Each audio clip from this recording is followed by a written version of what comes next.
Hi everybody, Bob Gilio back at my shop for a little project I want to share with you.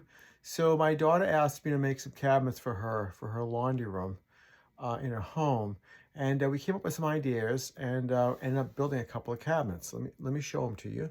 Here's the base cabinet. This is a 36-inch wide by 24-inch deep base cabinet, and this is going to be a laundry folding table for a laundry room. And the idea is to put a nice countertop on this and have these open bays here for it to put in laundry baskets. No doors because the laundry room is kind of tight. So this is going to be against the wall opposite the washing machine and dryer.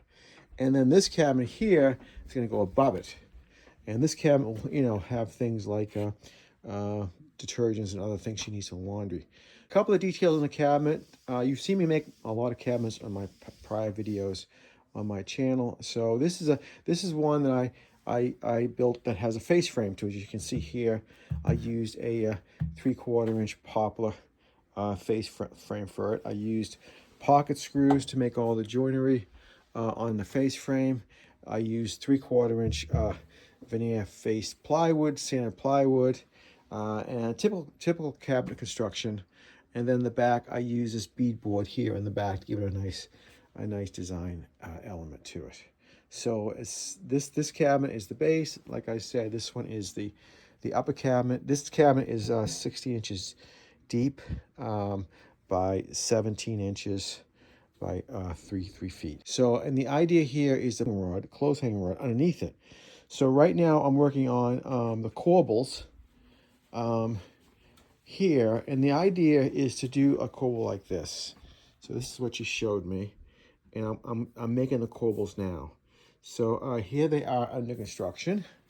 So what I do is I got a number 2 pine at Home Depot, and I glued it up to make it over 12 inches wide. There's two sections. There's 1, 2.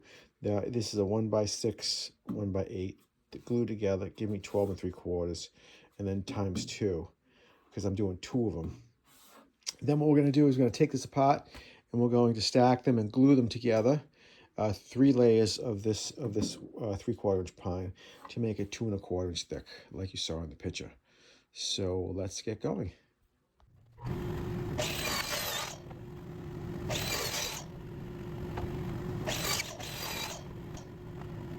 Okay, so before we glue these together, we're going to stack them and glue them and make them nice and thick. I'm just going to plane down the joint here, the glue joint that we just made, just to get it, semi-even. It doesn't have to be perfect.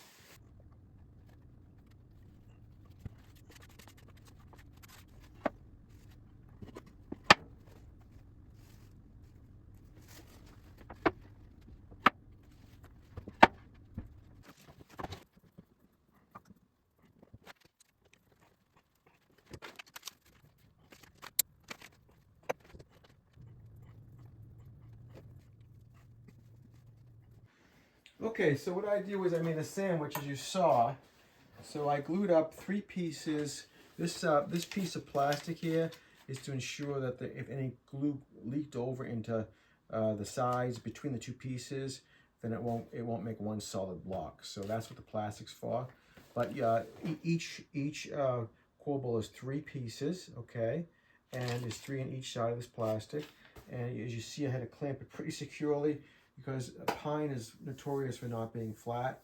Set this overnight. Okay, so here are the 2 blanks we made for the corbels. We're gonna go ahead and clean up the edges.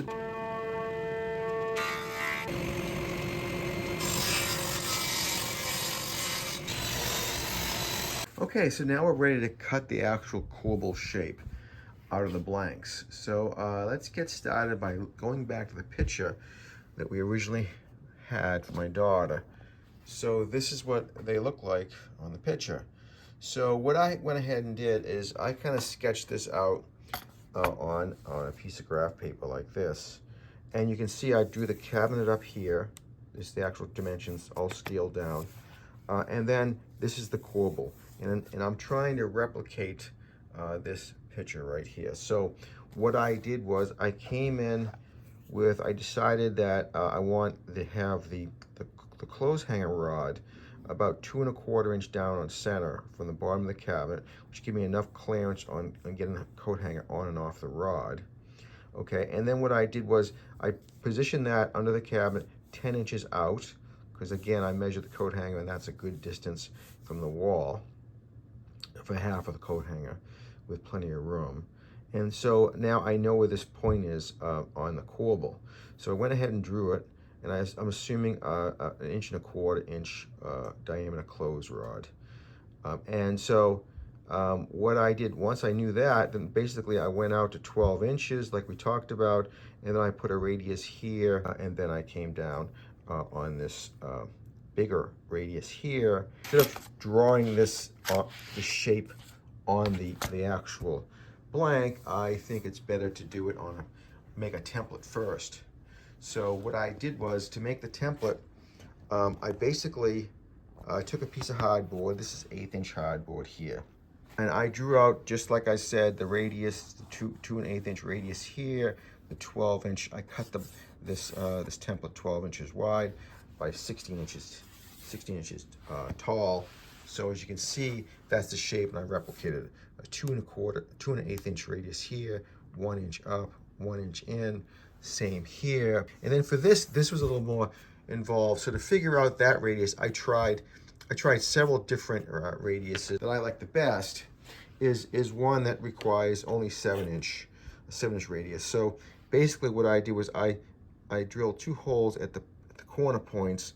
I then found the center for the radius, just doing this on each hole like this, and then using that to actually do the radius itself on the template. So you can see the different radiuses, and this one was like 6 inch, this is 7 inch, and this one is like 20 inches.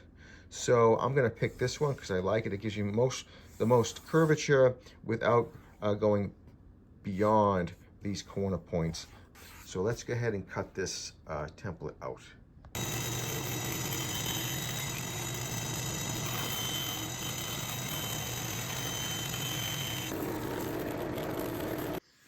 Okay, with the template made, we can now trace out the shape onto the blanks.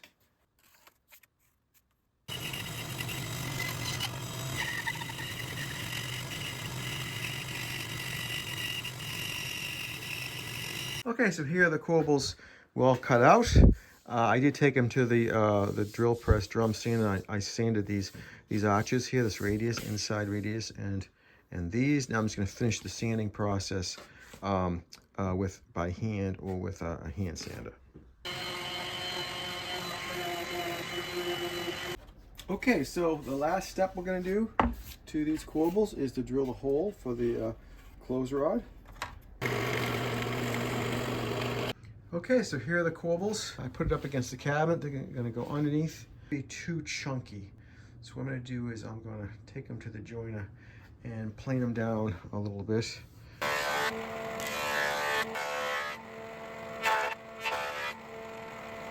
So here they are after I planed them down. I took about 1/2 inch of thickness out of them. They were 2 1/4. So now they're down to 1 3/4. So it looks much better. I must admit, not as chunky looking, but that's it. All we have to do now is prime them and paint them, and we're done. Install them, and we're done. Thanks for watching.